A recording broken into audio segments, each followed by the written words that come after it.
I'm Nancy Cordes at the United Center in Chicago, and welcome to a special Democratic National Convention edition of America Decides. Well, it's the fourth and final night, the big night of the Democratic National Convention.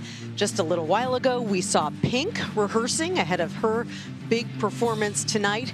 And with 75 days until Election Day, Vice President Kamala Harris is going to take center stage tonight and officially accept her party's nomination for president, making history as the first black woman and the first South Asian woman to be nominated by a major party in the United States.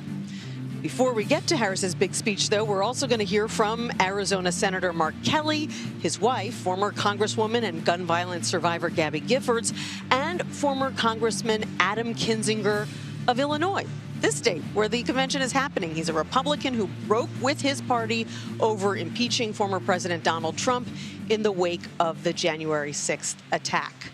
To discuss all of this and what we can expect, I'm joined now by my White House colleague, Weijia Jiang, who is here with me, and Finn Gomez, our political director down near the floor. Welcome to both of you. Weijia, I will start with you. There was this unexpectedly emotional moment last night that was really the highlight of the night, I think, for a lot of Democrats. And it came when Governor Tim Walz was speaking about his family. Let's take a listen. Hope, Gus, and Gwen, you are my entire world, and I love you.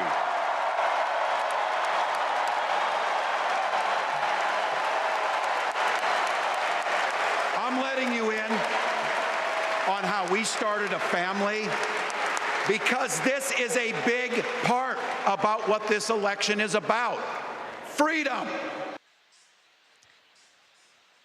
So that was the governor's son, Gus, who we saw there tearing up, obviously extremely proud of his father. And I spoke to someone close to Governor Walz today who said that the family is overwhelmed, but also overjoyed by all the support and love that they've been getting online, and that Gus in particular has been getting online. Well, you know, Nancy, you and I, in doing our research about Governor Walz, watched a lot of videos of him and his daughter, Hope. And she had sort of broken out as this star in the family because she trolls her father in a funny way. But you're absolutely right. Last night was all about Gus Walz. And it just goes to show that when you're trying to tell somebody's story, you can have a perfectly curated list of guests. But this was an unscripted moment, and it really resonated with people as Walz was trying to share with them what he was like as a father, what he was like as a coach, as a former teacher.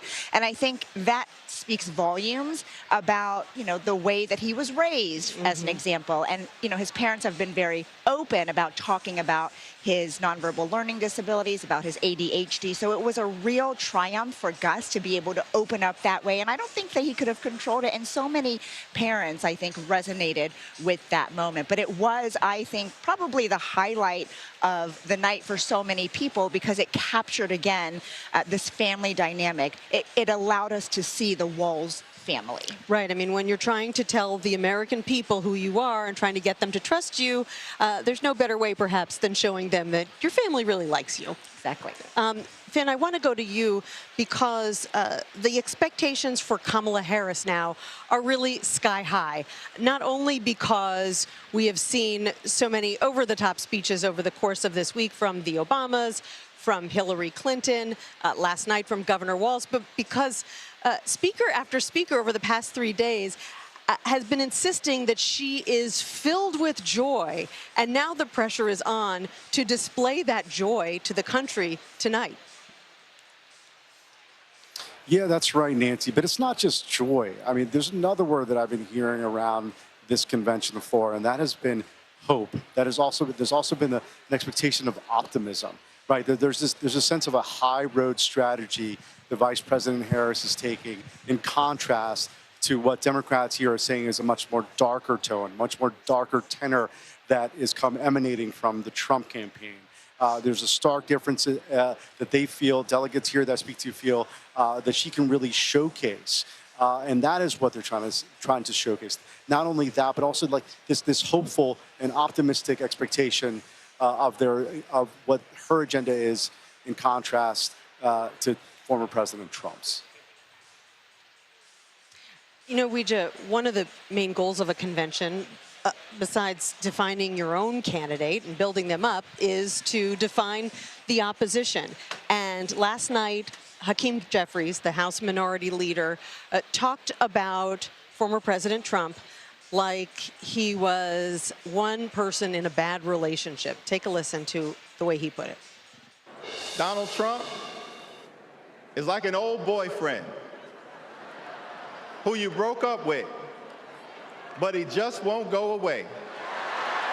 He has spent the last 4 years spinning the block, trying to get back into a relationship with the American people. Bro, we broke up with you for a reason. So Democrats are having some fun with coming up with new ways to criticize Donald Trump. And new ways to reach out to those younger voters, right? I mean, I think the campaign really had to tweak the lingo when it realized it had a different kind of momentum and energy with this candidate compared to Joe Biden. So we saw from the very get-go, Kamala is brat. We have seen so many memes of her on social media because they really want to connect with those youthful voters because they matter. These are a whole new crop of voters who could not vote 4 years ago, maybe weren't paying attention 8 years ago. And so I think anytime that you can have that conversation in that kind of way, it's really meaningful. And so not only are they relying on people to speak like that about the vice president who have worked with her, but tonight we will hear from her sister. And I wanted to mention that because it's the first time that we will hear from someone who's really close to her. We know that family is so important to her. She,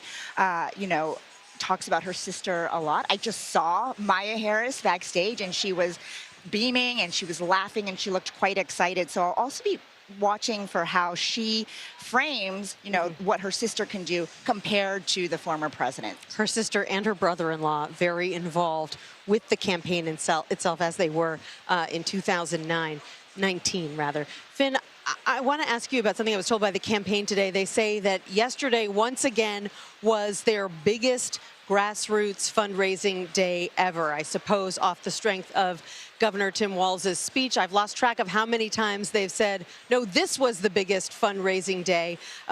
But explain why that matters. How does that translate into energy, into volunteering, and ultimately into votes? Look, we have 75 days left from here until the November 5th election, Nancy. One of the indicators, clear indicators of how well a campaign is doing is fundraising.